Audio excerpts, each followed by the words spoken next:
Hey bees, welcome to Gus and Gusto, SCAD's new virtual series of conversations and digital content with the creators and innovators remaking culture. I'm Michael Fink, Dean of the SCAD School of Fashion, and we're in for such a treat today. Joining us are SCAD grad Christopher John Rogers, winner of the 2019 CFDA Vogue Fashion Fund, and his team, fellow SCAD alumni Christina Ripley, David Rivera, and Alex Tyson. We are also joined by Vogue's Naomi, Elizée, host of the podcast, So What Do You Do Again? Which is an amazing podcast about the experiences of women of color in the fashion industry, and you need to check that out. Christopher, Christina, David, and Alex launched the Christopher John Rogers brand with Christopher's senior thesis collection in 2016. The collection received major press after Cardi B wore the spectacular fox, mink, and ostrich intarsia coat to the BET Hip Hop Awards. Since then, the brand has received placements in Vogue, Elle, Women's Wear Daily, and has been worn by huge celebrities and public figures like Michelle Obama, Rihanna, Tracee Ellis Ross, Gabrielle Union, Tessa Thompson, and Lizzo. The team recently dazzled the runway at New York Fashion Week, where SCAD went backstage. Let's take a look.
Stunning, and I have to say, nobody takes a bow like Christopher.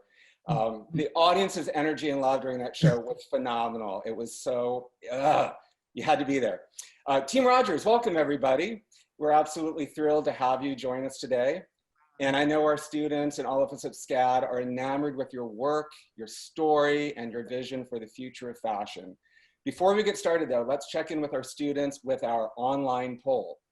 So SCAD, of the high profile stars and public figures that Christopher has dressed, which is your favorite? Michelle Obama, Rihanna, Tracee Ellis Ross, or Cardi B? I know my answer. And answer now for a chance to win the book, Adrian, A Lifetime of Movie, Glamour, Art, and High Fashion. We'll get to your answers in a moment, and remember you can chat us up throughout the conversation with any questions for our guests. So let's get started. It is my pleasure to welcome Team Christopher John Rogers and Naomi, Elizée. All right, thank you so much. That was such an introduction. Wow. I was jamming during the whole thing. I know. Also his energy, I felt it. It was beautiful. How you guys doing? Good. Good? Relaxing. Relaxing? Yeah. You ready to jump right into it? Yeah, best part of the day.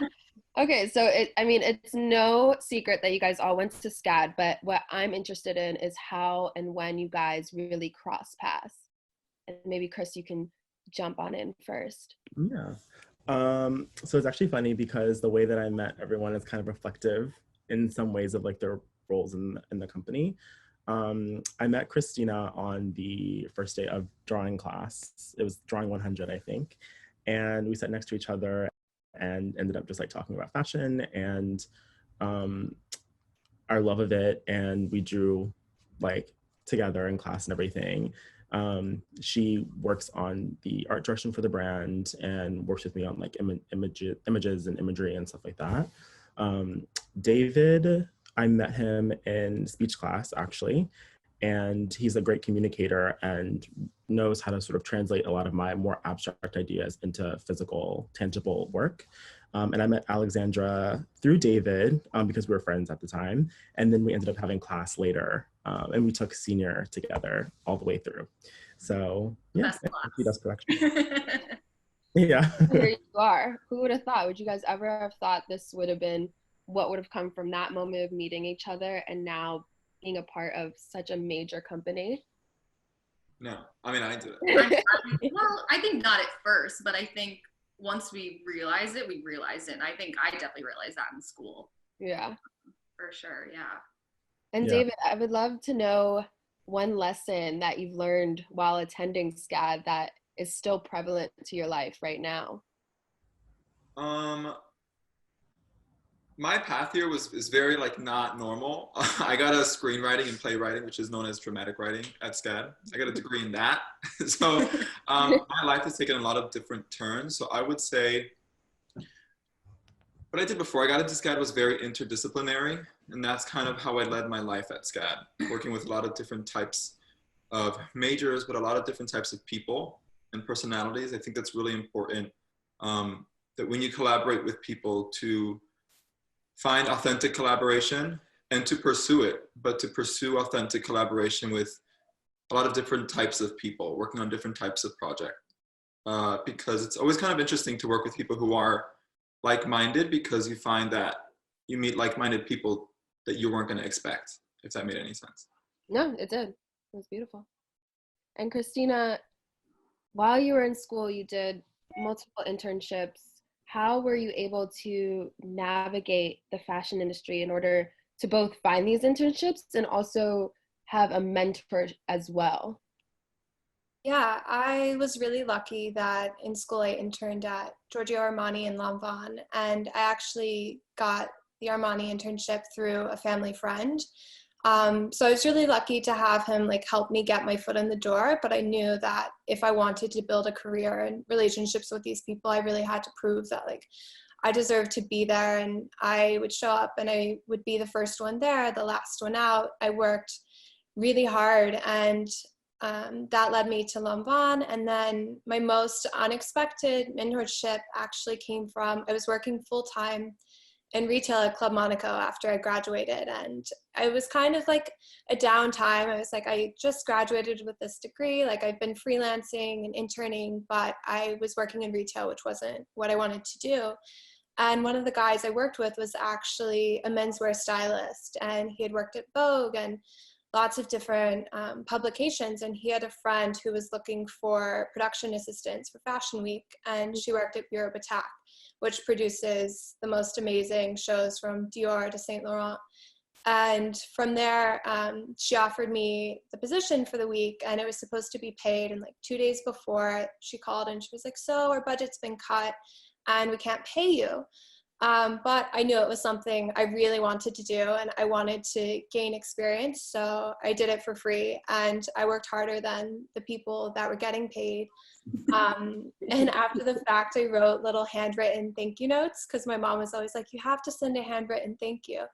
And so I think that combined with my work ethic left such an impression on her that even 4 years later, she's still one of my biggest mentors in the industry. She's brought me into every job or company she goes to. She always offers me different opportunities. And so what I really learned from that was like networking and building genuine connections with people and working for the career that you want and not the job that you're in. Like, it's easy to be like, oh, I'm just an intern. Like, those people are getting paid. Like, I don't have to go the extra mile or whatever. But I think that really goes a long way in securing relationships, and being kind is something else.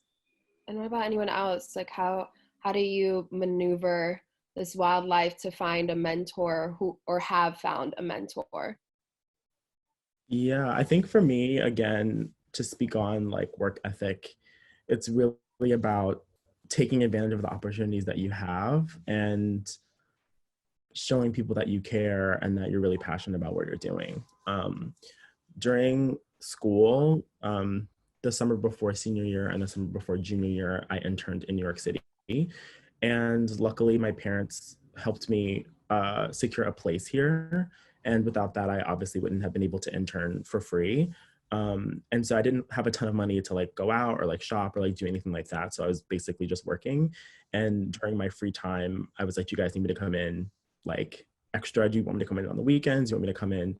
I can stay late. I can do all these things. And one of my internships during that time was with Tanya Taylor. And I applied for the internship. I was working there, and then she was like, who here like knows how to like illustrate fashion sketches quite well or whatever. And so my boss or someone who was overseeing me was like, oh, Chris is really good at it. And I didn't know what she's gonna ask me to do. So I was like, I don't know like what you're gonna want from me. But I ended up sketching out their audition for the application for the Swarovski collective, which is now discontinued, but they basically gave a ton of product to designers in like 3 designers in every fashion capital, every fashion week. And she ended up getting the sponsorship. So all the things that I had sketched for her ended up coming to fruition, and she was really appreciative of everything. And afterwards I followed up and she was like, you know, you're really amazing. I'd love to introduce you actually to the team at Swarovski. And that was really the pathway for me to securing that relationship with the Swarovski company, and I ended up using Swarovski products in my senior collection and every single collection since I graduated. And to this day, she's like, if there's anything that you need, like, please let me know. And she's given me advice on what fabrics to pick, like just a bunch of things that I really kind of had no idea about. She's like helped me so much. And every other person that I worked with, like Rosie Azulin, I interned with her, and she's just been amazing.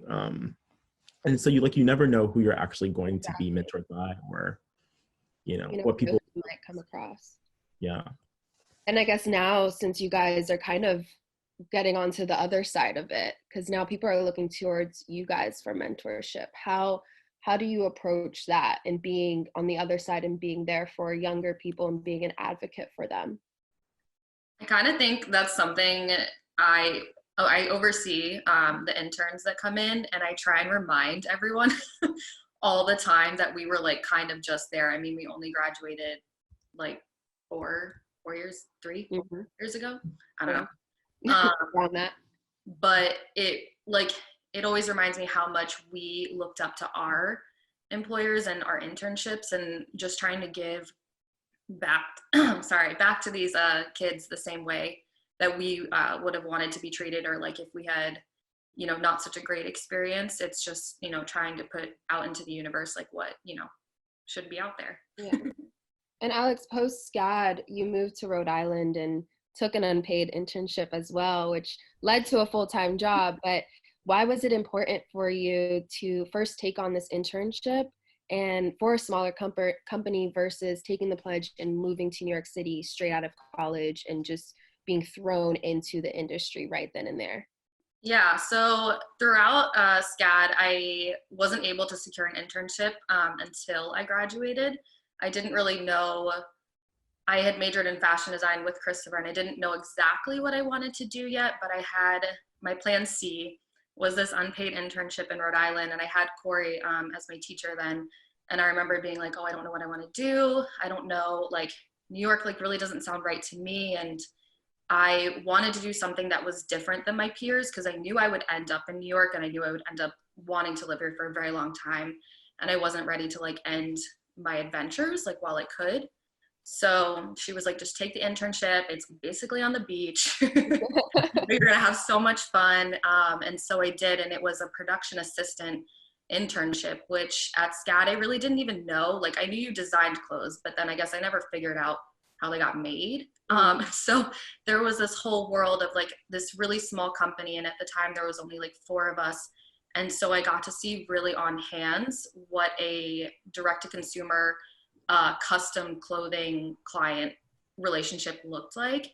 And I think like, Christina said, I worked, very hard. I stayed late, stayed early, and really showed that I cared. And at that time they ended up paying me. Before my internship was over, they were like, what are you going to do? And I was like, I'm going to go back to Maryland and I'm going to work at Target. Until I figure out like I'm going to move to New York after that. And they were like, no, you're going to stay. Like it wasn't even a question. And so I really ended up forming this whole journey on my own, which I was really proud of.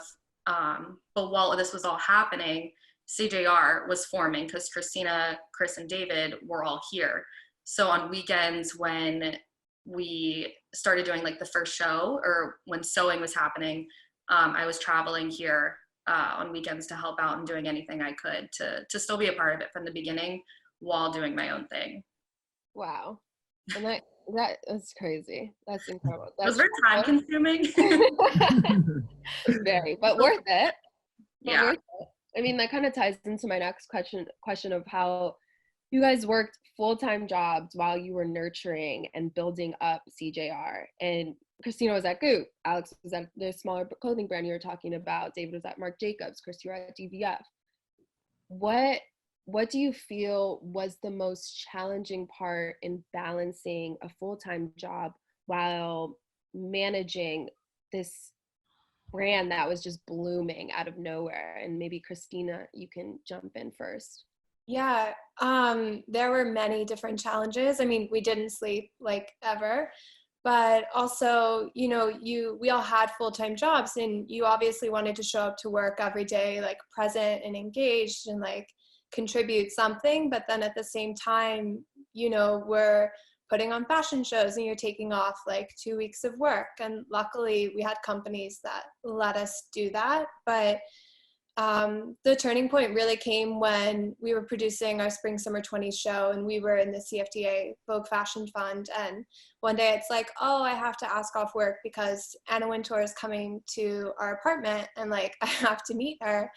And you kind of have to start filling your bosses in on like things that are happening. And then we did the cover for WWD that launched like the day before our show, and after that, it really like wasn't a secret anymore. Everyone kind of knew that we were doing this thing on the side and trying to like show the loyalty to the company that you're working for that's paying your bills, but also like knowing that you had this thing you were doing with your friends that was ultimately like what you wanted to do. I don't know, it was difficult, but. What about you, David? I'm super, super, super, super grateful that, you know, I kind of fell into this job at Marc Jacobs here in New York, and everyone that I met, that I worked with, was super supportive. People that I would have never expected to be supportive. I wasn't exactly walking around telling everybody that, you know, me and Christopher were like making a whole collection in the living room at 2 o'clock in the morning, you know, or that like we had this hustle going on. But when people would ask, I would tell them, and little by little people would say, oh, well, you have to tell this person, you have to tell this person. And now I have veterans in the company who, I mean, not in the company, veterans in the industry in New York, who are super supportive, one of which has been running the Marc Jacobs Atelier since it was the Perry Ellis Atelier. She's seen a lot, as well as my boss for a period of time there, who is now the CIO of Balenciaga. So I'm really grateful to have had those mentors, but at the same time, like Christina said, you want to make sure that everyone is, that they feel like you're giving your all to the company that's paying your bills. And I guess I was doing that so well that when things really start to get big and you say, you know, I have to take the time off that I always take off, which for me in my case was always unpaid, because I worked hourly. They really felt the void whenever I left because I had so much responsibility, because my job was growing so fast at Marc Jacobs over those 2.5 years. And by the end of it, once my face was plastered on WWD on the executive's desks, you know, at that point I had already basically launched a division with a team, and a new division, or reinstated a division. And they were like, this kid's not gonna last here. They're like, he's gonna leave. He's on Women's Wear Daily. And you know, you tell people you run a company and they're like, oh, cute, t-shirts and jeans. Yeah. But then it's like, you know, oh, he's on the executive's desks, you know, the names are printed. And then at that point, everyone knew. And yeah, I mean, at that point I got let go. Because they just weren't expecting me to last long, and they wanted to nip it in the bud. And yeah, you could say that it was a push in the right direction, but being jobless for 3-4 months, not knowing how you're going to pay your bills is not fun at all. You know, Yeah. there's always that thought of, oh, they're doing so successfully, they're going to be fine, they don't need us. It's like, no, actually I need to eat. And MTA weekly cards cost $32, and where am I going to get that? So yeah, it was wild. And during that time, both you and Christopher lost your jobs due to the popularity and the traction that CGR was gaining. I guess I want to kind of go back and just understand, like, what was it like coping with that uncertainty of not having that job at the time, but also you were gearing up for SS20 production and you had the Fashion Fund competition right around the corner. It was a lot. I lost mine in end of September. So we had just had our runway. Wow. And we were beginning we were doing market appointments. So I was handling market appointments from my office at Mark. And knowing that I was going to be let go. And then it was, yeah, that was the time period. And Christopher, when did you lose yours? In March, before the Fashion Fund. So I got my job at DVF, and I started in 2017, I think, like January 2017. That's right. And it took me a few months to get enough money to buy an industrial machine, because I was like, I'm not about to play around with this like home sewing machine. Like, I really want to feel like I'm back, you know, like at school making things and feeling creative. And so we're like, oh, you need to buy this machine and make stuff. So I was cutting fabric, and like we made a collection, and then one thing led to another. And while I was at DVF, I met one of my really good friends, Morgan, who still to this day does our prints and our jewelry for our shows. And she made a print for us, and we shot the collection. Christina took the day off and had to like become an impromptu model, and like it was the whole thing. But I was putting the collection on Instagram, and then Morgan was like, and at the time, like I didn't really want anyone at work to know, because I, again, needed to eat, I needed to pay my bills. Like I needed the money from my job to even buy like fabric or print fabric to make something myself. But slowly but surely, like this person knew, and this person told this person, and this person forwarded this photo on Instagram. So everyone kind of in the normal vicinity of like where I was working knew about it. Morgan pulled it up on her computer and was just like on Instagram taking a break during lunch. And then her boss was like, oh my God, like that's such a cute print. And then at that time, like Diane, who never at that point had come to the office because they were separate, she walks in with the new boss and our new creative director. And she was like, wait, what are you talking about? And then she comes to see Morgan's screen. And then Diane's like, oh, like I saw this, I like this. And Morgan, like, who is this? This is really cute. And then her boss was like, oh, it's Christopher's. And so Diane looks at me and she's like, wait, what? So that was a whole thing. And from the beginning, knitwear, right, at DVF? Yeah. So I didn't expect it. Yeah, I was designing knitwear, which I had never done before. I had no experience or interest in really, but again, like I learned so much, and now I can, whether it's a 16 gauge or a hand knit or it's embroidered or whatever, I can like develop that product, which is great. But basically, she was really supportive. It was a surprise, and that's normally not the case. And so while I was there, the entire team and we did 2 collections, spring, summer 19 and fall, winter 19. And so fall, winter 19 was when you actually wrote an article for us that ran Teen Vogue, and we had like a lot of great press after that presentation. And I was actually called to Diane's office, and then I was let go. And I was really like, I didn't know what to do, because it was kind of out of the blue. It was quite, it was a sudden thing, and I wasn't sure how I was going to handle everything. But after that, I got a freelance position, kind of shadow creative directing, because at that point, people kind of knew what my aesthetic was and the aesthetic of the brand and what I could do. So I was very grateful for that. But it was also kind of gearing up for Fashion Fund application time.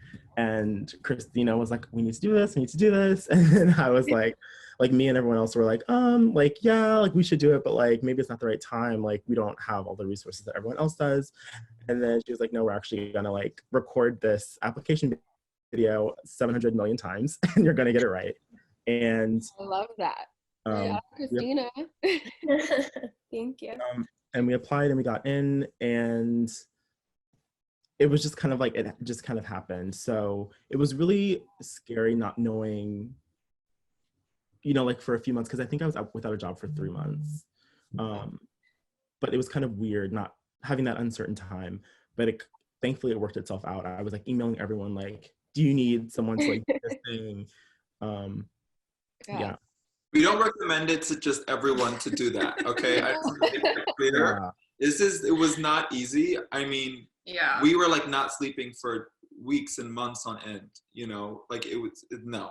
Yeah. And the stress that it involves, and, you know, we also knew what we were able to do while at our job and what we were not able to do.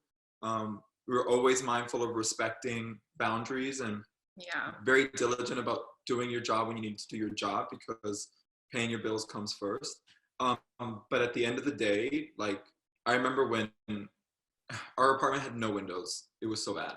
But like, it would be like pitch black and like freezing in our apartment. And I just remember talking to Christopher and I'd be like, we have no choice. Like, there's no other, like, why else are we here? You know, kind of a scenario. So if you learn one thing from this, you know, I think do what you have to do. And sometimes that means being a little crazy when you're in your early 20s. I think we've all been there, but don't get crazy. Yeah. And it's also, and also like you guys are doing this from your apartment. Like, I don't know if everyone knows this, but this is from your apartment. I remember walking in and seeing all the clothes and just being like, wow, you guys are literally eat, sleep, breathing, CJR. When you're on, off, does it matter? Like, how were you guys able to separate work from play? Or if you even could switch off work mode? I don't know that, like, and it's hard. I don't know if I intentionally try to, or if I just like easily can transition, but we've all had several points now, even though I've had a job the entire time up until CJR hiring me. I was working from home when I first moved to New York for 6 months, and I was going a little crazy. And now that we've all been home, you know, we're in quarantine, we know what it's like to be home 24/7. You can only imagine like working your normal job and then sometimes being alone in the apartment all day. And then the boys, because I live with David and Chris, they would come home around like 7 o'clock from their normal jobs. I would just like take a break, you know, by myself in my room for like an hour, eat dinner. And then, you know, at 8, 9 o'clock at night, we were back like sewing and pattern making and all that stuff. So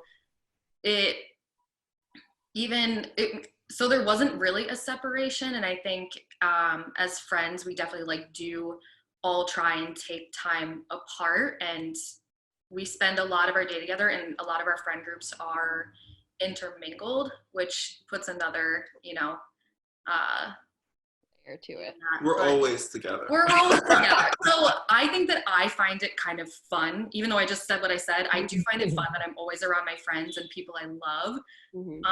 But I don't think it's as easy.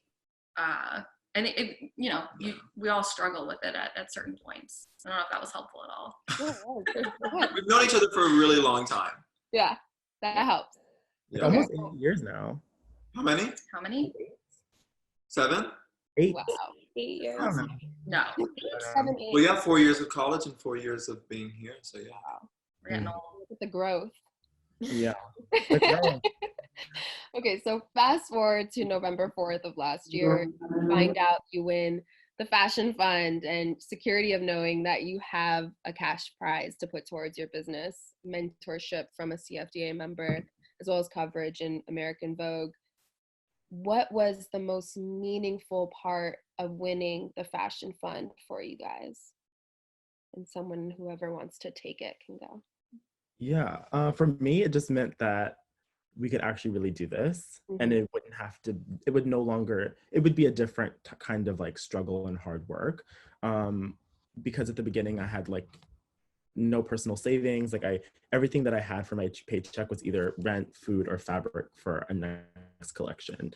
And it meant that, you know, I could hire everyone and like we could all have, you know, insurance, and that we could like hopefully like go to work in a place that was not my apartment, and really focus on, you know, developing even better work with even more intention. Because yes, fashion week is like, or the fashion months are kind of about 5 or 6 months apart or whatever, but it was like it was never ending. It was like always thinking about it, because there were so limited resources that we had to always like keep thinking and like always working. And now there's like a little bit of like separation between like church and state, and like we can like work and then go home and kind of chill a little bit. Well, then we got to put a lease down for a studio in Soho. Mm-hmm. So that, because of the fashion fund, we were able to do that. And Chris was so quick on that. He was like, get this stuff out. And I was like, I was having separation anxiety, which I thought was so funny, because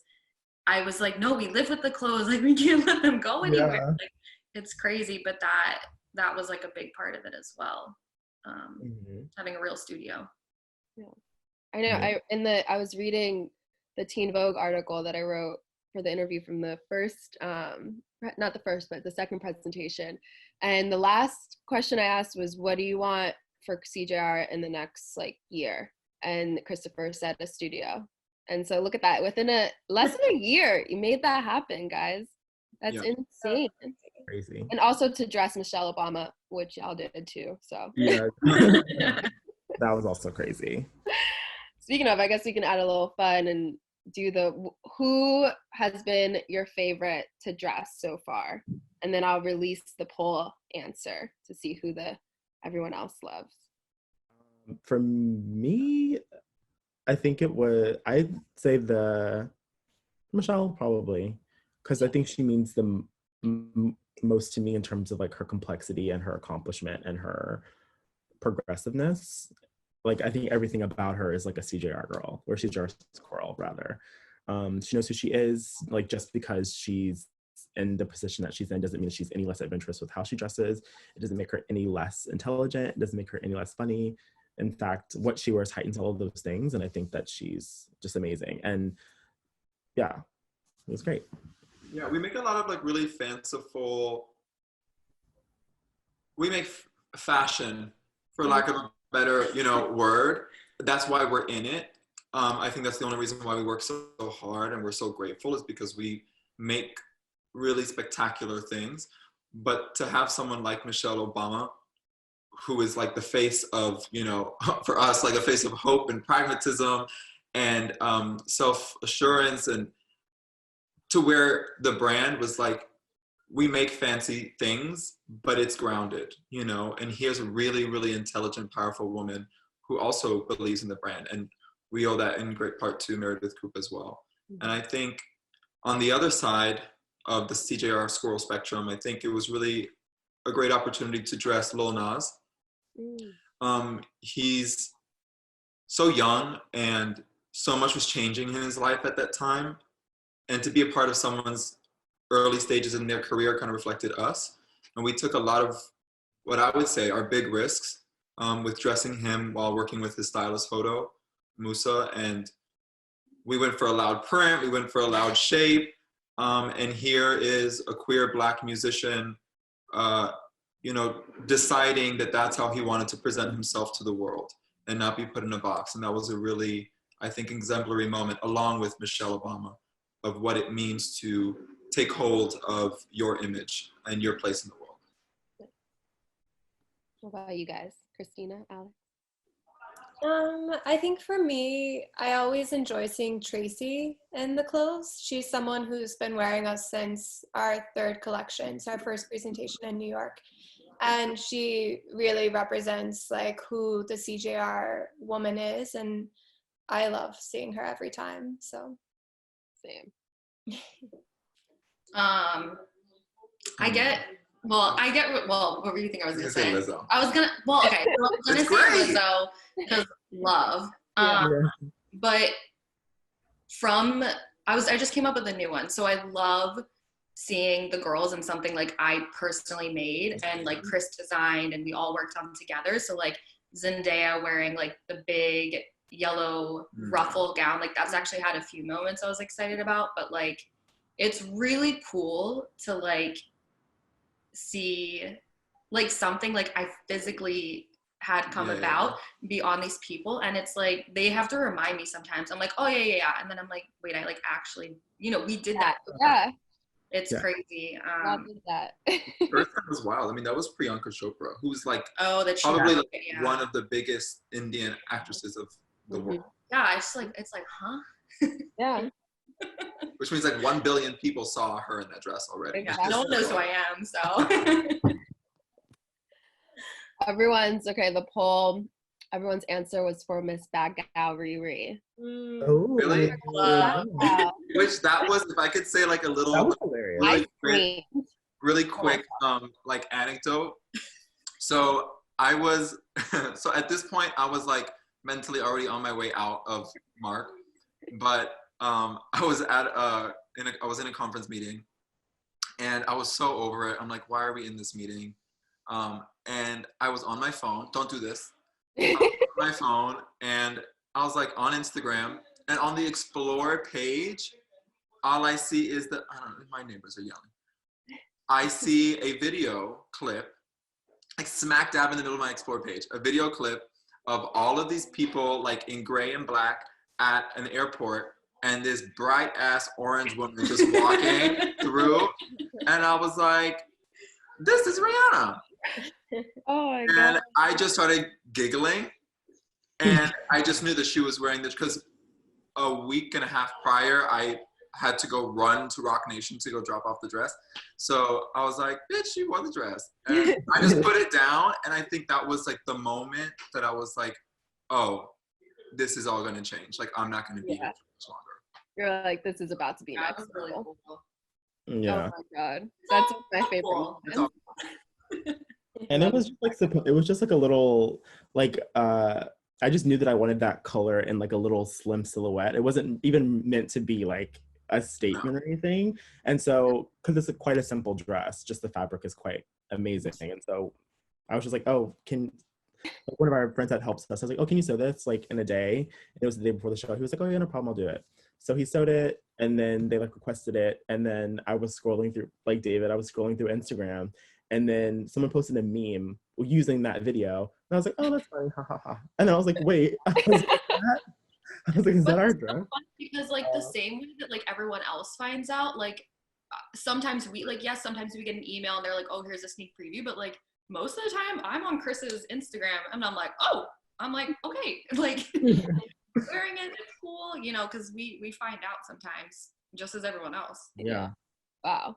Oh my And God. you've had some great CJR moments too, Naomi. Yes. Yeah, you've had some great moments too. I try. Every time they're like, Do you have a favorite it's look of CJR. What do you say? Hey, do you have a favorite look that you've worn? I love the suiting. I think I still am so obsessed with the mix match suit that I wore. Like, I remember walking down the street and I had so many people stop me. Like, it was to the point where I couldn't get to the train without someone stopping me within every second, being, what are you wearing? What are you wearing? And I'd be like, oh, it's Christopher John Rogers. Have you heard? Yeah. Yeah.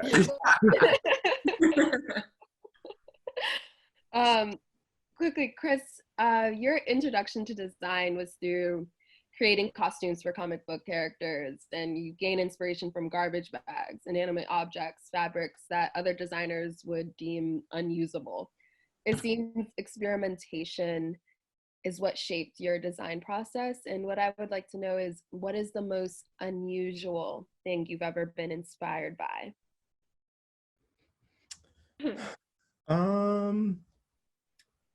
Unusual, I don't know. I mean, because at this point, I pretty much recycle my inspirations. Like, everyone in the studio will tell you they see the same image every season. And I guess maybe like what is unusual is the fact that it's incredibly consistent in a way.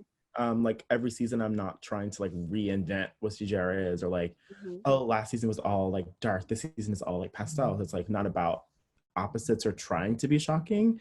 I guess it's just about being honest. And I think maybe that's the most unusual thing, because I love trash bags, but not because they're not pretty, but because they are, or like I'm attracted to them. So whatever I'm honestly into, whether it's like a movie still of someone throwing up and that green is like really major, or an actually really beautiful Adrian gown from like the 30s or 40s, like they're both the same thing.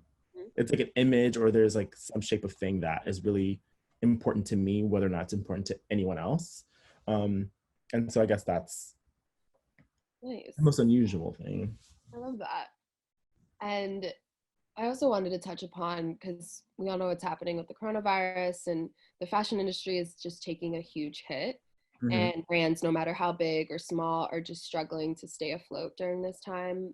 I guess, how are you guys running a business during this time where there are no red carpets to get placements, or no editorials to being shot, and production dates continuing to be pushed back? I think that it's definitely like a weird time. Something like I've been just thinking about lately is how much with a company like ours, or just even working in the fashion industry, like everything really does depend on everything else. And we don't work with just like one other type of person. Like we're ordering fabrics, we're ordering trims, we need fit models in order to go move on to production. We need hair and makeup artists, and celebrity placement does really help, and magazines, and everything is so interconnected that it's such like a weird time where every week Chris is like, can you redo the calendar? And I'm like, I push everything back a week, and then I see like what it looks like, and you know, if we can make it happen. And but that's even like without knowing anything for sure. And I think we're all feeling that uncertainty, and just in that time trying to remember to be kind to everyone and check in, and you know, yeah, is what it is. Yeah. Anyone else want to add to that? I think we're just really trying to rethink, you know, like how we've been operating and how we can move forward with our community that we've built, and like really thinking about how people are going to want to experience fashion after a time like this. I mean, as of right now, the shows are still on for September, but it's like, is it appropriate to do a show? What does a show look like? And really talking as a team and figuring out what feels right for us, and being more strategic and considerate of how we move forward. Nice. Thank you guys for sharing. I just have one more question before we go to Q&A. What has been one piece of advice that has stuck with you throughout the years that you can share with the group? Whoever wants to. Probably just staying true to you and not looking to the left or the right, or what this person on Instagram is doing, or this brand that's selling here is doing, or anything like that, or artist or director or anyone that you're comparing yourself to. I think it's really kind of about, what do I want to do? What do I stand for? And the people that genuinely get what I'm doing and support me, you know, how can I best serve them? So I would just say, focus on you, do you, take your time. Your trajectory and your journey is not and should not be like anyone else's, and, you know, to create your own story. Beautiful. I mean, when I got my job at Mark, my boss at the time was interviewing me. He kind of stopped me in my tracks as I was explaining what I wanted to do after he asked what I was interested in doing in my future, or with my future. He stopped me in my tracks, and he kind of just told me that he was surprised that I didn't mention the title. And he said, he's very, very French. And that really stuck with me, because that's how I was raised. Well, it's not about a title. It's not about what's written on your business card. Not that I think those are going to exist for much longer, but, you know, or now like what's in your email signature. It's not about that. And it's not always about how you're, you know, whether or not your name is in the headlines, or whether or not your name is on the front page of Vogue or in the 18th page of Vogue. You know, it's not about those things. I think it's about being authentic to yourself and being authentic and honest to your community, and knowing what your responsibility is to yourself and to your community. Nice. Beautiful. Thank you guys so much. Thank you. Oh. I think Miss Dean Fink is gonna take on over. Hey there, that was such an amazing conversation. Thank you for sharing all of this wonderful information. We have some great questions from students, and let me get in there. And here is one from Jonathan. I get all of this, all of you can answer this. Hi guys, I hope you're staying safe and healthy. I was wondering what y'all's favorite part of the creative process is. Christopher, you want to start? Yeah, for me, it's research. I love, love, love. Board. I love a mood board. I love like collecting references and making like just like stories with images, and more so like at this point, more so than like sketching and like designing, I'm more into like creating like a world. So that's my favorite part of the process, probably. Christina? I would say collaboration. I always love seeing Chris's mood boards and ideas and visions, and then coming together as a team and talking about it, and then turning that into a campaign or a show, and working with people of different backgrounds and different disciplines. That's always really exciting for me.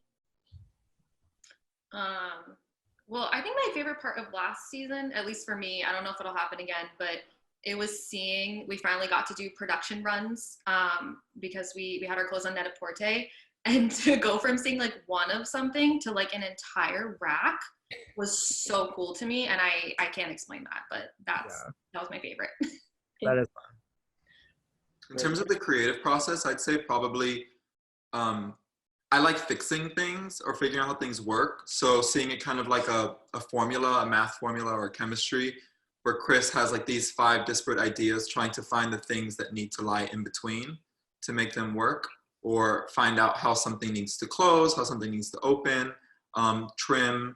I like finding out that portion of the creative process. And sometimes that's happening while it's still on paper and I'm drawing, and sometimes that's happening the day before the show. So. As it should be. And I can attest to Chris's fabric boards during senior year were just filled with obsess, and more is more, and just wonderful and so emotional to look at. Here's a question from Emerson. For all of you, what qualities do you look for with fashion photographers? And who are some of your favorite photographers to work with? Ooh, Christina, I feel like that's a good question for you. Yeah. I think someone with a really interesting point of view. There are a lot of fashion photographers, and you know, finding new talent and new creatives, and not just sticking with people because they have this resume, like really looking for someone that has really interesting, beautiful work. We work a lot with another SCAD graduate, Faisal, and I really love his work. So. And I that's think we're really drawn to like people who are sort of like our age, and like a lot of the people we work with like have worked from home in the past or like in New York, and we're also really drawn to just like people that understand not our struggle, but like, you know, how we've made it this far. So I think that like personality wise is really cool too. I'd say also a fashion photographer who knows about clothes and knows how to direct a model. Please, because there's too many photographers who do not know anything about modeling. They don't know anything about clothes. You are the director in the room. I mean, sometimes you'll have an art director, as Christina knows. Sometimes you won't. You know, a producer, sometimes what they'll do is just get the food and get everyone there. But you as a photographer are running the circus, and you have to have your point of view. And if the model does not know what they are doing, you need to tell them what to do. Because at the end of the day, you have to get the shot. That's so correct. Yesterday we had the amazing legendary photographer Albert Watson with us, who said exactly the same thing. You have to love fashion. You have to know fashion. You would think it's so easy. Have to. Maxwell wants to know, has there been a moment that you guys thought we've made it, or some other successful time? For me, I think it was sitting at the CFDA Vogue Fashion Fund dinner, and Chris and I walk up to the table, and it's Gigi Hadid and Bella Hadid and Alexander Wang and Maxwell Osborne and Ava Chin, and it's just kind of like, where are we right now? Like, is this real life? What's happening? And so, and then winning that night was really like the validation that, you know, we had the industry support and they believed in what we were doing and we were on the right path. So that was it for me. Yeah. That's pretty big. Yeah. This is from Tori. I hope you're all doing well. Who is someone you would want to collaborate with in the future? Ooh, Chris. Ooh, I don't know. I mean, so many people actually. Top three. Sorry. I would say, I don't know if I'm going to pronounce this correctly, but Atori Satsas. He is, or his foundation now, he was a furniture designer. And so I think it would be nice to collaborate with a foundation like that that has such a legacy that's in tandem with our point of view, and maybe like creating new furniture or new home accessories or even just objects or sculptures, I think would be really interesting. I think objet d'art or something like that, like just home, I think is really cool. And on the flip side, I think a lot of us, there are lots of images of people in clothes that are ingrained in our mind, and nothing has to have occurred around that image except for just the image of that person in that look means so much. And I know that to me, Tilda Swinton in several Hayter Ackerman looks is like kind of what drew me into fashion. I think kind of just working on with Tilda Swinton on a look that just exists. Like, I don't care where she's going. Yeah. It doesn't matter what movie, what TV show. I don't care. But if it just is just there and it exists, that'll be a big moment. Yeah. You mentioned objects. Any future for brand extension here from CJR? Absolutely. Yeah. Absolutely. I would like a CJR chair, please. All right. Wouldn't we all? Beauty, the whole thing. That'd be really fun, I think. Anna wants to know, or says, you guys are truly iconic and are a huge inspiration. But how do you keep creative without burning out? Oh, we've burned out. Oh, she's burnt out. Definitely burned out before. She's burnt out. We're recharging now though, and I think that I realized that like 2 weeks or you were on the phone with somebody the other day and you were like, you know, we've been going and going and going, and like this forced us to like literally sit still. I mean, I'm getting like a third of the amount of steps I normally get in a day of running around Midtown in the garment district, and I hope that this is like a recharge for us, and I only need this to happen once, but Right. I don't know. Let me see here. Oh, this is I like this one. Daniel asks, is there a fabric or color you'd never use? Probably just a really bad poly. I would never. I mean, well, that's like a really. I mean, you Oh, have no. to. Manipulated, right? Tea. I mean, not really. Like I would find a way to use kind of anything, but at this point, like for like actual clothes, I wouldn't use like, I used to use upholstery fabrics, but I don't think I would use anything. I think we all tried using upholstery at SCAD, and You sure did. And sometimes it worked out. you know, I definitely made an entire dress out of like what we do, like a brocade that was like back to back, and yeah, that thing's gonna fall apart. But I know. So I'm going to get to our final question here, and it is, hi, Christopher. This is from Natalie. I'm a senior fashion marketing major at SCAD now, and after hearing you, Christina, David, and Alex talk, I'm so inspired and feel confident to enter the workforce, even though considering the current circumstances. Is there any advice you could give to the current graduating class, a way to stand out when talking with employers? I think people are really going to be focusing on hiring people and working with people that have an incredible amount of intention, and people who are adaptable to many different situations, because, you know, like when you work for some person, you're going to be doing this one day and possibly something else the next day, but who always have a really strong point of view. I think sort of the days of trying to please everyone and trying to be like a blank slate for everyone, you know, is, especially after this, no longer going to be applicable. I think you kind of have to stand for something and really know who you are, no matter the circumstance, and be like incredibly consistent with that. I think also really paying attention to not just what's happening now, but like how now will affect the next 5 or 10 years, and really thinking with a more innovative mindset. Naomi, I'm curious how you would answer that question. Honestly, I fully agree with Christopher. It's all about intention and also just being honest and letting your personality shine through. I think that's such a big thing for whenever I'm interviewing someone for, may it be a freelance position or an assistant position. I love it when they show their personality through, and they just are very authentic in the way that they approach the interview and how they speak to me, and just how they talk about their aspirations and what they want to gain from this, but also what they can bring to the table as well. Because at the end of the day, yes, I'm hiring you, but you also need to get something from this experience as well. Yeah. These are all great words of encouragement, and I thank you all for being here today, sharing your stories with our students. But sadly, we have to end, and it's just been an amazing experience. So thank you, everyone. Thank you.